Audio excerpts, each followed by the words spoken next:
What's going on, guys? It's K-Dub here with another episode of Crypto Zombie. So, I didn't get a chance to upload yesterday, guys. I had a lot going on. I really missed everybody, though, so I know today's video is slightly late, but here we are. Let's dive in. Let's see what's going on. Let's see what we missed. Before we get started, though, I wanted to show you something pretty cool I found. So, these are apparently the first two logos that Satoshi ever came up with for Bitcoin. So, I don't know, I just thought that was kind of interesting. This one right here is obviously more like the one that we have today, and this was a very like professional business-esque looking type logo. I don't know, thought it was kind of funny, interesting, maybe not. Anyway, let's have a look at the markets, guys. So, we have yeah, I mean, the markets are going up. That's good. We are seeing a little bit of red, but obviously we had a lot of coins really take off over the weekend. So they're kind of cooling off now. You know, EOS is coming down a little bit finally, and Ontology and all those other crazy spikes that we saw. Tron actually is not. Tron is actually just continuing to steadily grow over time. But for the most part, most of them are taking a breather right now. If you take a look over here, if we zoom into even just the past 3 months, I mean, we could see that we've already made an incredible comeback.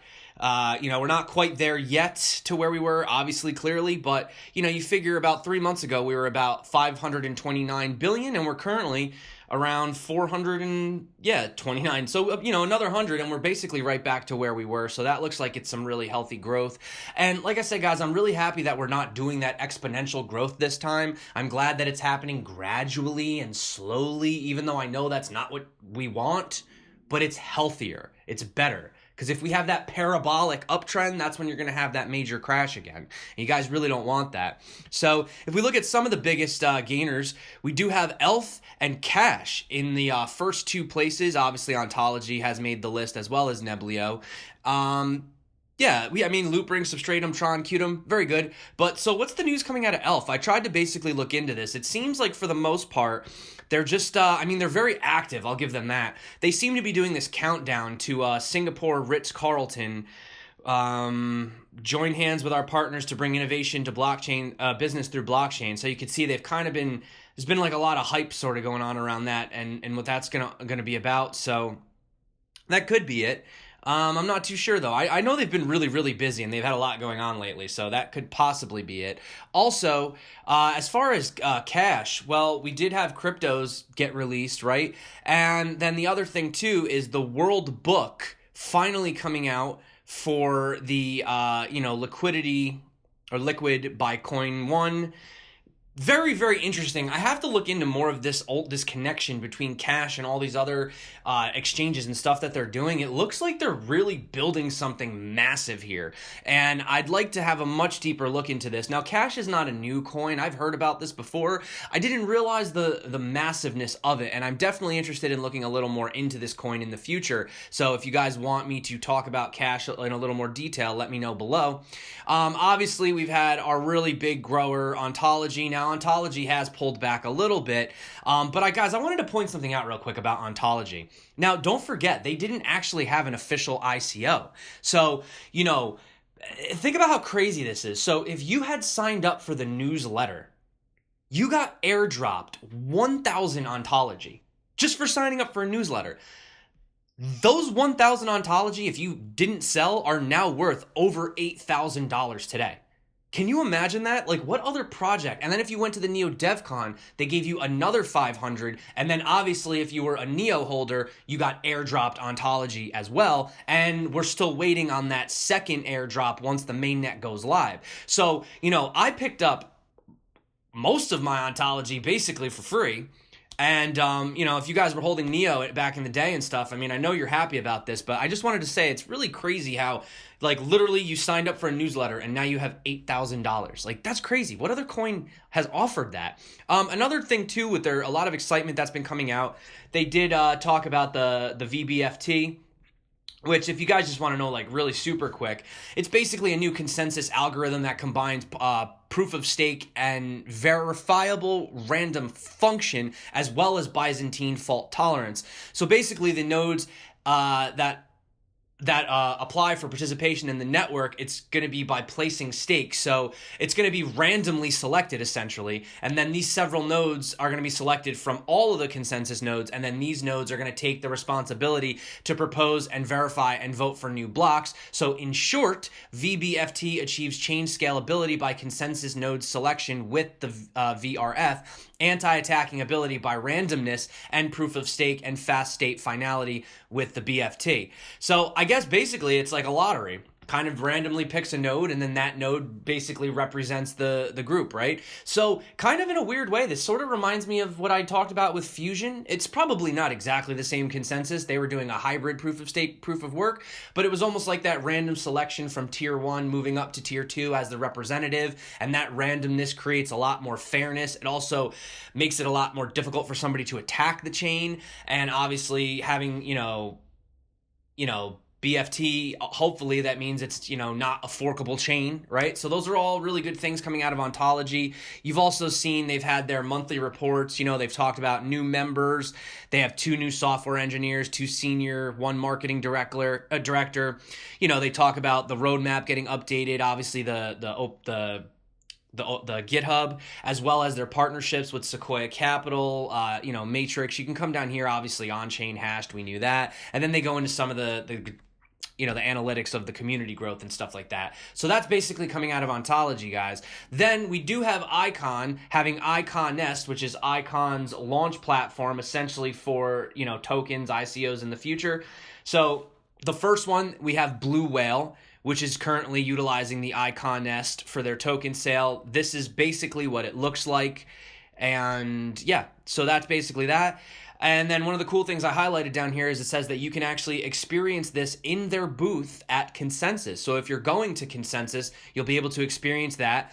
And as far as the schedule is concerned, we're looking at the launch of the webpage on May 11th, and then they're going to upgrade the user interface, et cetera, et cetera. And yeah, guys, so that's that. And then also a few other things I wanted to talk about was they're also looking to launch Icon V2, which will include such imperative infrastructures as CREP channels, public channels, and AI advisors, as well as individuals and entities could not only use Icon for data transfers and monetary transactions, but they could also use blockchain ID on the Icon platform for identity verification and enhanced security measures. So you're also looking at ID verification utilizing Icon as well. Moreover, Icon's decentralized exchange would provide users a potentially safer, all-encompassing alternative to traditional exchanges. When the team releases Icon's core wallet, investors and enthusiasts will be able to trade directly from their Icon software, web, or mobile wallet without having to navigate a multitude of exchanges. So, guys, I did a little bit of a thing the other day on my Twitter, and I said if you could only pick one of these to hodl for a year, which one? Yo, can't trade, meant to say you. Just curious, non-official. And out of the 4 choices, Icon took the lead with 46%, followed by Ontology, then Elastos, and finally EOS. Now, there were a few good points made up on the comments of this, and somebody did say that Elastos, however, is a much lower market cap currently. So you might see the biggest gains short term maybe from Elastos. So I just wanted to point that out there, but that's directly from the community.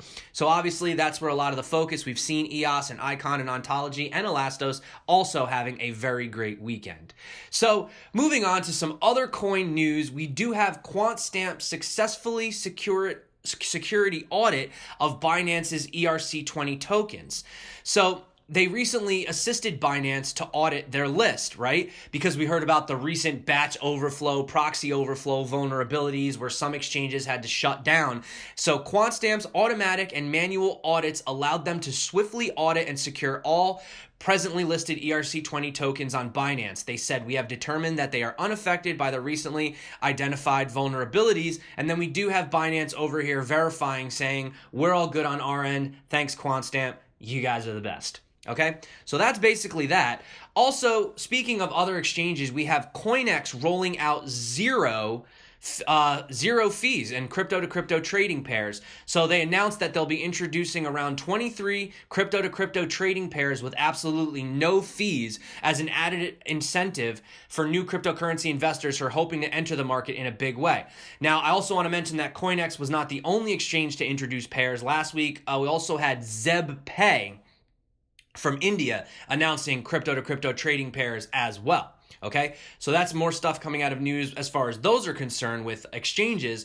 Now, T Foods is one of those, it's another one of these supply chain, blockchain, food supply logistics. So what we have is their partnership with, now I don't know if this is Nongshim, is that how you pronounce it?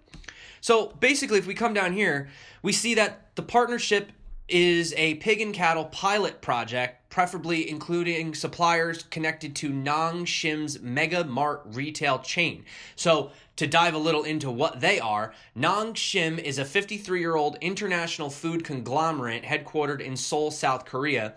They do about 1.83 billion yearly revenue, operating in over 100 countries with 11 factories and subsidiaries in retail, IT, advertising, chemistry, etc. Their main business partners include Nestle, Kellogg's, Welch's, Campbell's, Barilla, and an assortment of others. And you can see right here they are. Here's the team.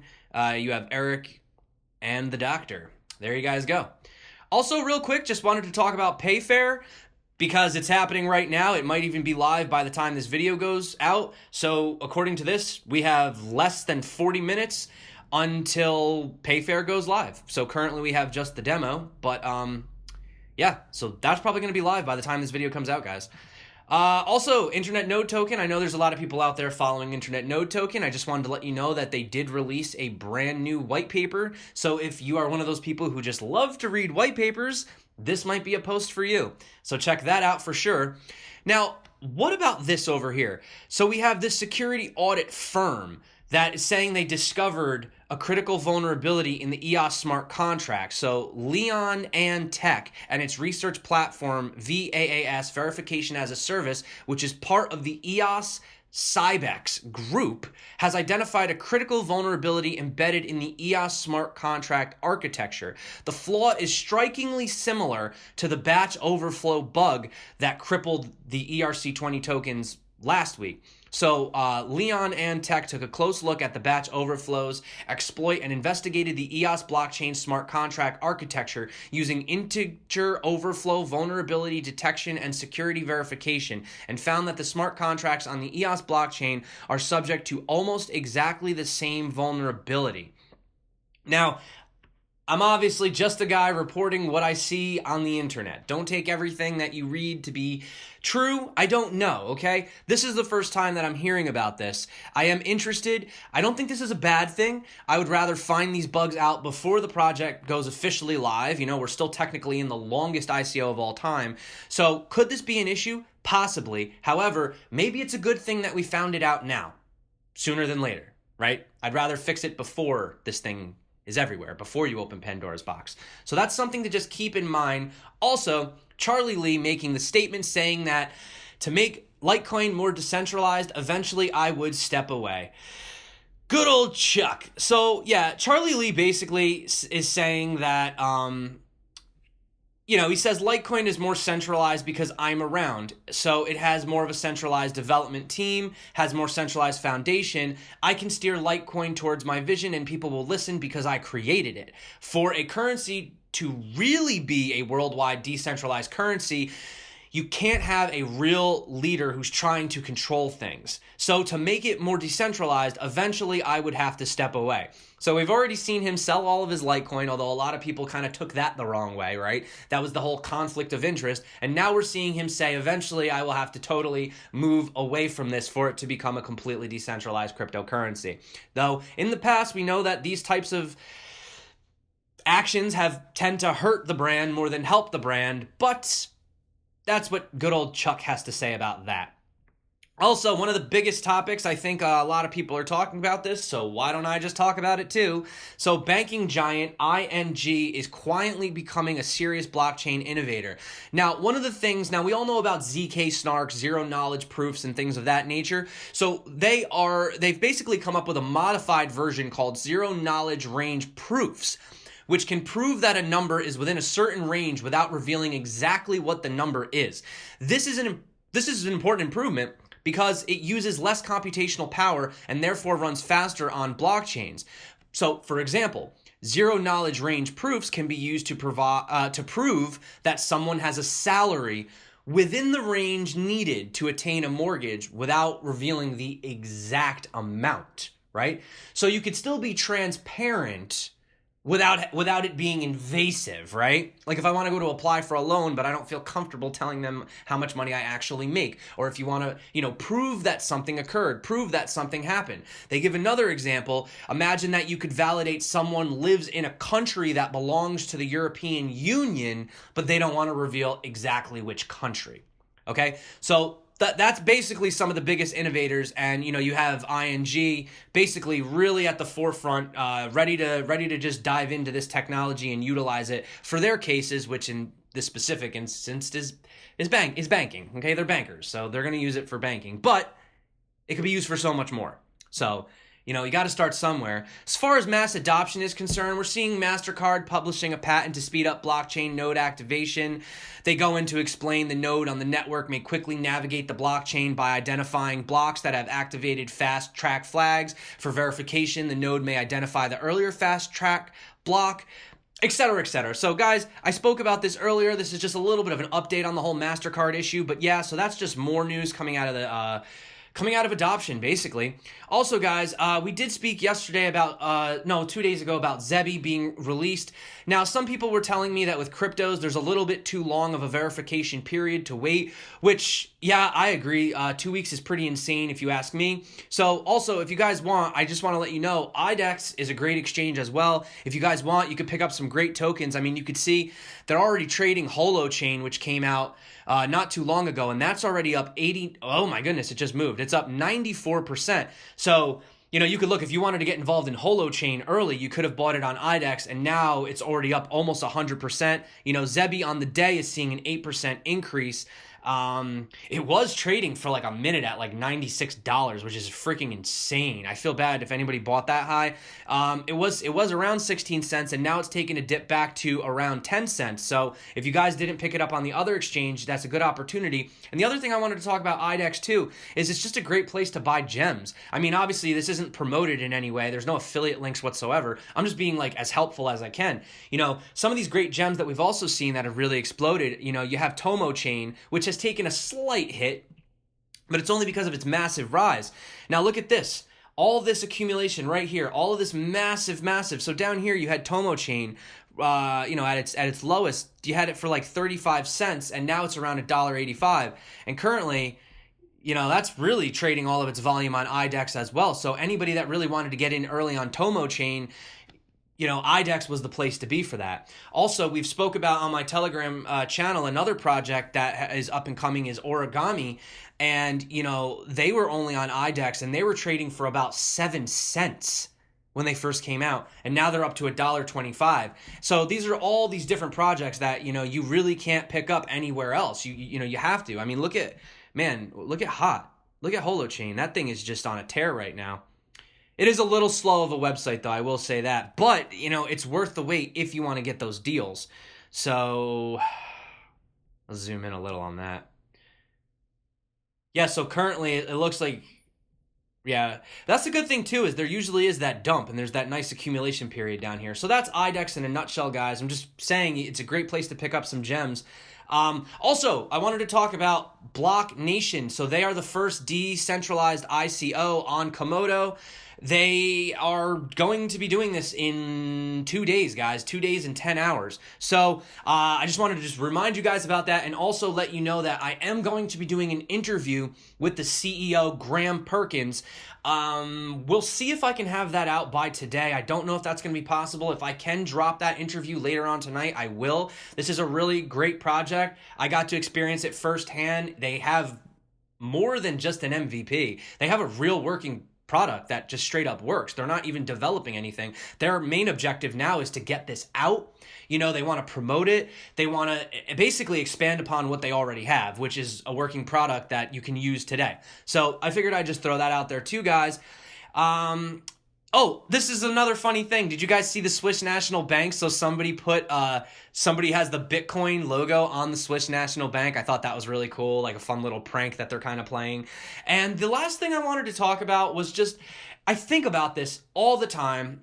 This is a question I stay up late at night and I go, you know, where do you think we are in cryptocurrencies right now? I mean, do you think, as far as these 2.5% of the innovators, I'd like to think that maybe we're past that. I mean, that would be like some of the real early guys, right?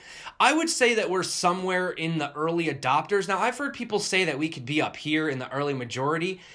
I don't think so, guys. I think a lot of people know about crypto, but I think that we're so far from mass adoption. I mean, I wouldn't even put us in here yet. I still think we're somewhere in the early adopter phase. I don't know where in here we are.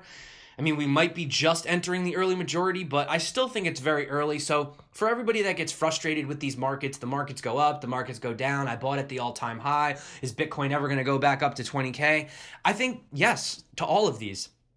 I think any good quality project that we're looking at today on CoinMarketCap, you know, any project of quality, I think will last and will do very, very well. And I believe I've heard, you know, so many crazy speculative, it's going to go to 1 trillion, it's going to go to 40 trillion, all right? I don't know about that, but I do know that we, in my opinion, are going to hit that 1 trillion mark before this year's over. I think we're definitely going to have a 1 trillion market cap. I think we're going to have 20 to 25, 30K Bitcoin, maybe even higher, 40K Bitcoin by the end of the year. And I think some of these other projects that are up and comers, the ones that are really growing, those movers that we're seeing, I think they're all going to do really well, guys. So I wanted to say once again to everybody that's watching right now, you're still early. Don't lose hope.